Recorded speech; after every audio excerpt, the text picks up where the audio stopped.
I think first of all, one of the goals was, it sounds dry, it's a, assessment plan, but it's very exciting because we'll be using data, hopefully find a way to use data that the same data I think parents can relate to that we get at conference time. It really tells about the well-being and the learning of your child.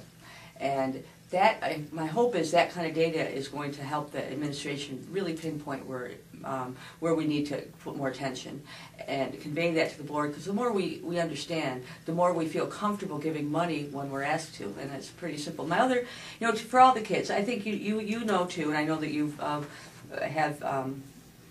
been involved in issues of poverty, know that we're at close to 30%, and I would call the district would have the exact number. In the elementary system, it's higher than 30%.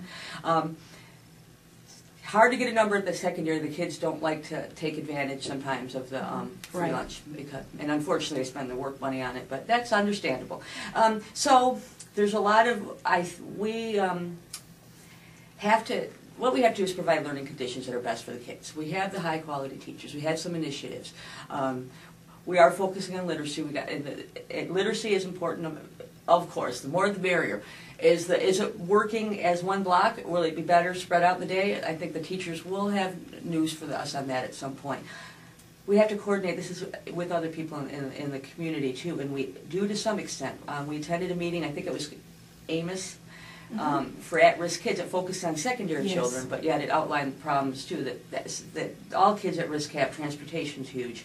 What we found out there, this is kind of a long answer, sorry, was that some of the entities, the schools, the YSS, Urban Dreams, we didn't realize what services one or the other might have provided. And there was talk about a central location that volunteers could be assigned to where it's needed. So we have to figure out each other's needs and start working that way. And I'll tell you about a sad email I got yesterday based on an article.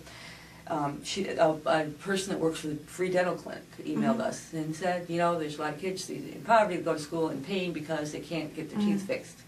So I know that I've had toothaches in my life, but I can get them, and they're miserable, and we get them fixed. Picture a kid, Tylenol wears off, right? And you're trying to learn. Right. Yeah. And so the poverty issue is big. We all need to work on it hard. We all need there's not one solution. If anybody tells you there's one solution, there isn't. It's going to take a whole lot of coordination and a lot of work.